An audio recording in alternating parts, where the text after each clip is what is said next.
सभी को खुदा के खुदाई ने मारा, मुझे यार तेरी जुदाई ने मारा, मुझे यार तेरी जुदाई ने मारा। मुझे आपसे जुदा नहीं होना है। मेरा वीडियो देखते रहें और नए होंगे तो सब्सक्राइब करेंगे और दोस्तों को शेयर भी कर देंगे। हर घर का है ऐलान, बेटी और बेटा पढ़कर बने महान। बकरी चराएंगे फिर भी स्कूल जाएंगे, आधी रोटी खाएंगे और फिर भी स्कूल जाएंगे। रासायनिक गुणों के आधार पर धातु तथा अधातु में अंतर को लिखना है। पेज को आधा कर लेंगे, एक तरफ धातु लिखेंगे, एक तरफ अधातु लिखेंगे और धातु के पहले हम देखेंगे रासायनिक गुण। तो धातु के रासायनिक गुण 1 नंबर, धातु के परमाणु धनायन होते हैं। यानी जितने प्लस वाले तत्व आप देखते हो सब क्या होता है, धनायन होता है, तो वह धातु होता है। जैसे सोडियम +1, कैल्शियम +2, मैग्नीशियम +2, इस प्रकार बहुत सारे हैं।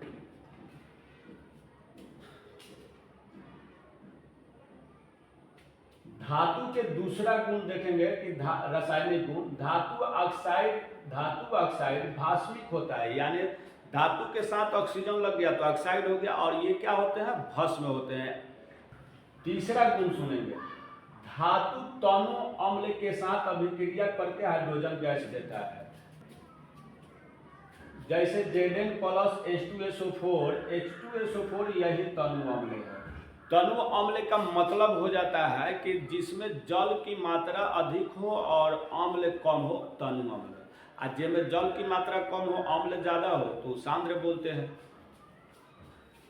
तो ZnSO4 बनाया, देखिए Zn+H2SO4 और ZnSO4 बना दिया, गैस को बाहर कर दिया। तो इस प्रकार आपने देखा कि तनु अम्ल के साथ अभिक्रिया करके हाइड्रोजन गैस बाहर हो जाता है। अब तनु अम्ल क्या है ये भी आपको पढ़ा चुके हैं। यानी जिसमें जल की मात्रा अधिक हो, अम्ल की मात्रा कम हो, उसे तनु अम्ल कहा जाता है। चौथा गुण है, धातु प्रायः हाइड्रोजन के साथ सहयोग नहीं करती है, लिथियम, सोडियम और कैल्शियम को छोड़कर।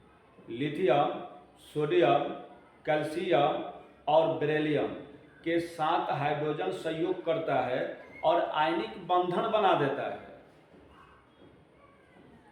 आयनिक बंधन क्या है आगे हम पढ़ाएंगे। हमारे वीडियो पर बने रहें, नए हैं तो सब्सक्राइब करें और दोस्तों को शेयर करें। तो चलिए आगे देखते हैं। पांचवा कहता है कि धातु अवकारक होती है। अगर अवकारक का मतलब इसमें ऑक्सीजन नहीं होता, अगर धातु में ऑक्सीजन होता तो ये खराब हो जाएगा, ये ध्यान में रखेंगे।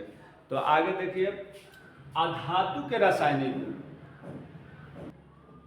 तो आगे देखेंगे धातु अधातु के रासायनिक गुण। अब देखेंगे 1 नंबर अधातु के रासायनिक गुण। अधातु के परमाणु ऋणात्मक होता है। यानी जितना भी माइनस वाले तत्व आप पढ़े हैं, माइनस वाले जितने भी तत्व पढ़े हैं वो अधातु होता है। जैसे क्लोरीन पर -1, सल्फर पर -2, ऑक्सीजन पर -2, ब्रोमीन पर -1 होता है, फ्लोरीन पर -1 होता है। इस प्रकार जितने भी अधातु होते हैं उस पर माइनस चार्ज होते हैं और माइनस वाले चार्ज जितने होते हैं अधातु होते हैं। दूसरा गुण देखेंगे अधातु का, अधातु ऑक्साइड, अधातु के ऑक्साइड यानी अधातु के साथ ऑक्सीजन मिल जाता है तो अम्लीय हो जाता है। के साथ ऑक्सीजन मिल जाता है तो अम्लीय हो जाता है। जैसे कार्बन डाइऑक्साइड, सल्फर डाइऑक्साइड, ये क्या है, अम्लीय होते हैं। तीसरा गुण है अधातु तनु अम्ल के साथ अभिक्रिया नहीं करती है। तनु अम्ल समझिए रहे हैं, जिसमें जल की मात्रा अधिक हो, अम्ल की मात्रा कम हो, तनु अम्ल। जैसे नींबू और पानी का घोल बनाते हैं, ये तनु अम्ल है। आप बैटरी में तेजाब में डाल देते हैं, ये तनु अम्ल हो जाता है, H2SO4।